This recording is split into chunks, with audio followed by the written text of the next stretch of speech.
Hey guys, it's my day off, and I thought for once, instead of just sitting around gaming all day and relaxing and resting and doing my thing, I would actually upload some videos. Um, I'm taking the channel in a new direction. I'm not only going to be doing gaming videos, but I'm also going to be doing some other stuff. This is my first video in a while, so I wanted to make it kind of special. As you can see, I'm wearing my Goku shirt, which means today we're going to be doing some Dragon Ball topics. Now, I'm taking this all in one go, so there's probably going to be some slip ups. Don't mind me, just I don't like to edit. I hate it. Anyway, so I thought today we would discuss some, let's just do a character analysis. All right. Today I wanted to discuss Master Roshi, and specifically Max Power Master Roshi, because I don't think a lot of people understand how his Max Power form works. Um, if this was a TikTok, I would honestly be like clipping this and like cutting it and stuff like that, so that I could actually formulate my thoughts as I'm saying them. So I'm probably gonna stumble and stagger a little bit, but no worries, just bear with me. All right. So Max Power is considered a transformation in the games, but in all reality, it's actually a technique. Um, what happens is Roshi is forcing his body to fully activate. The average person can only access about 60% of the muscles in their body, all the muscle fibers and all that. They can only access about 60% of that. And a very high level athlete, such as runners or martial artists or wrestlers, can only access about 80%. You can't use the full 100%. Now, there are people who have accessed like 85, 95% of their muscles. I believe there was a person on Stan Lee's Superhumans. They did an episode of that where they were talking about how he's managed to access like almost 100% of the muscles in his body. And it gave him incredible levels of strength because he's using more muscle when he does stuff. Um, anyway, so I'm going to break down how max power actually works for you guys. For starters, like I said, max power is a technique. It does take a little bit of time to use because you've got to really focus. But what happens when you go max power is it opens up all your energy flow. It like opens up your veins and all that stuff. It widens everything. It increases the amount of oxygen you take in. This is scientifically speaking. This is how it works scientifically. I'm sorry, I should have broke that down for you. Basically, what happens is it opens up everything. You get more blood flow, your energy flows smoother, you've got more oxygen going everywhere. So, obviously, if you've never seen someone right after a workout where they're breathing heavy, they're sweating, their heart's pumping really fast, their muscles actually swell and they look bigger. And that's what happens with Roshi is and of course the art style. I mean, he's drawn much larger than he actually should be, but because of the extra muscle fibers he's activating, because that's what's happening. Max power is kind of like a gear, like one of Luffy's gears.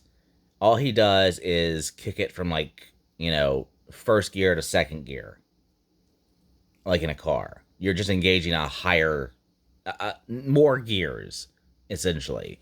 You're increasing. You're locking in more muscles as you power this up. So you're basically just activating more muscles that you don't normally use. And just activating these muscles, this other, 40% of the muscles in the body, would give you another 40 or 50% worth of strength just by activating them. But because he can train them and make them stronger, the form is actually stronger. So you'd get like 40%, or if he's a major martial artist, like 20% of his muscle mass would increase, right?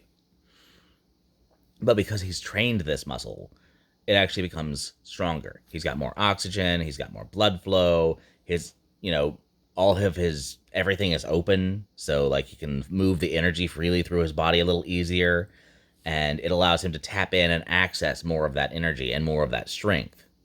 So when he bulks up, his muscles are swelling because of all the oxygen and all the blood flow and everything is, that's how that works. It's just blood flow and oxygen going through his body to his brain. He's probably a little smarter, able to think a little quicker on his feet.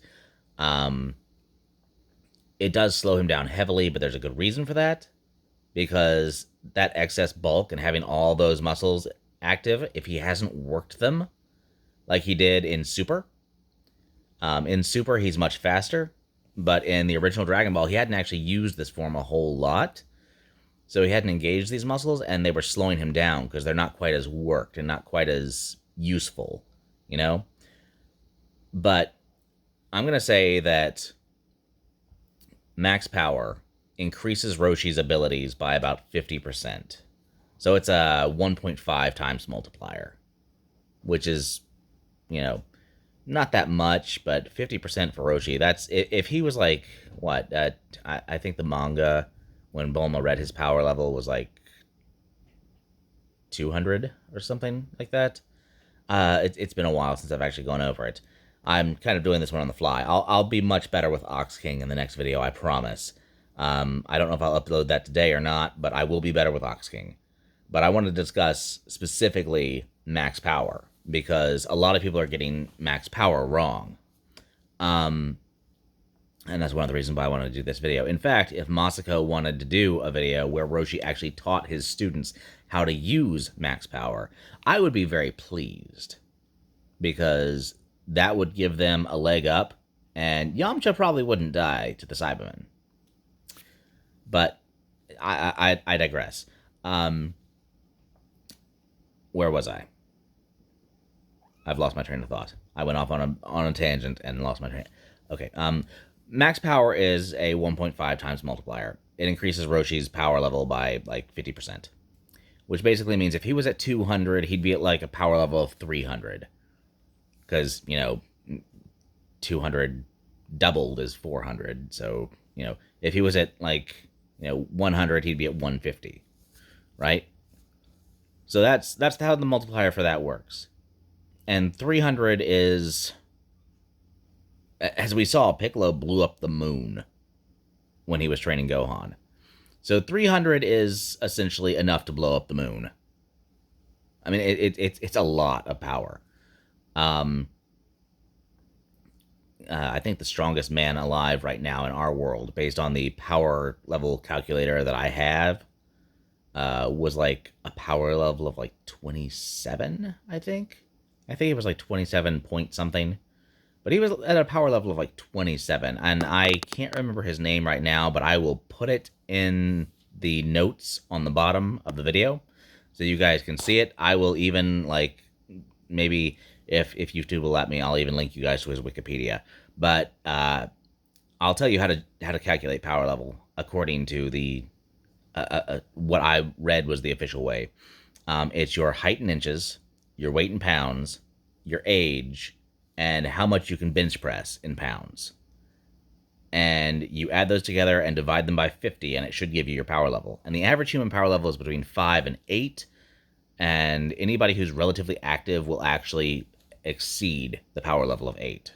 I think mine is 8.27, I think.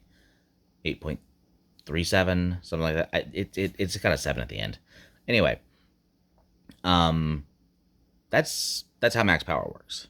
It's literally just a technique that opens up all the blood flow, all the channels, lets you take in more oxygen, and it engages those muscles you don't work a lot of. So if Roshi were to train in this form for a while, it would become immensely stronger. But because he didn't really use it a whole lot, it doesn't. Anyway, I'm reaching 10 minutes, and that's where I'm going to cut this video. So it's been fun. Thank you. Peace out.